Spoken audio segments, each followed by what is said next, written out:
BBC News at midday.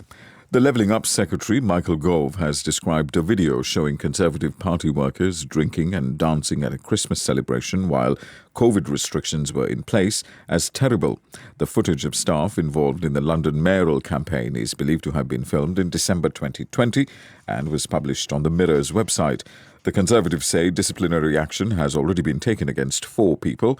Speaking on the BBC's Sunday with Laura Kunsberg, Mr. Gove apologised. I am sorry. I do apologise, unreservedly. The video is new, but it was known that there was an event. There was a photograph, I think, that was made public. And as a result, there was an investigation. Disciplinary action was taken. Putting that to one side, on a personal level, I would like to apologise to people for this behaviour. It's unacceptable and indefensible. Labour's Shadow International Trade Secretary Nick Thomas-Simons said the footage appeared to show those at the party knew they shouldn't be there. There also appears to be a mocking of the rules. There's a piece of speech where someone is saying, as long as we are not streaming like that, we are breaking the rules. So this is a pretty serious development and just illustrates again this one rule, it seems, for those who are in government and another for everyone else. The Conservatives are facing another by-election after David Warburton resigned as an MP. The member for Somerton and Frome faces accusations of sexual misconduct, which he denies, and drug-taking. He's the 4th Tory MP to announce their resignation in the last 8 days. The US Secretary of State, Antony Blinken, has travelled to China for crucial talks amid the backdrop of strained relations between the countries. He's the most senior member of the Biden administration to visit China.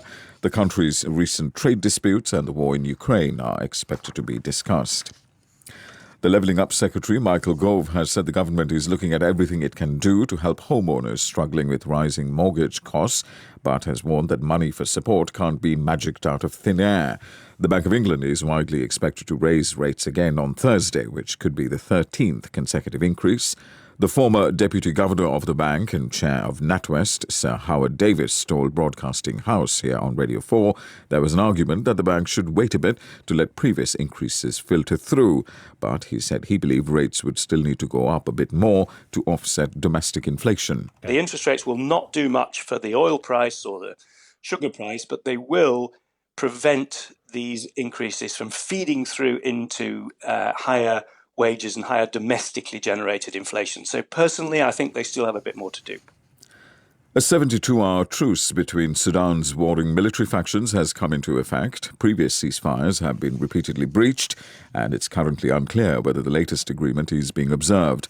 More than half the country's population is believed to need humanitarian aid. Prayers have been said at church services across Nottingham this morning for the 3 people who were killed in knife attacks in the city last Tuesday. University students Barnaby Webber and Grace O'Malley Kumar and a school caretaker, Ian Coates, all died. A 31-year-old man has been charged with their murders and with the attempted murders of 3 people who were hit by a van. The Bishop of Southwell and Nottingham is the Right Reverend Paul Williams. Nottingham isn't a city that's just about to move on. I don't think you can move on from something as terrible and as tragic as this. I think what you can do, though, is to move in.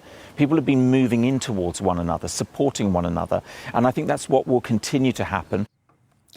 Brazil's national football team have played in an all-black strip instead of their famous yellow, green and blue as a protest against racism in the sport.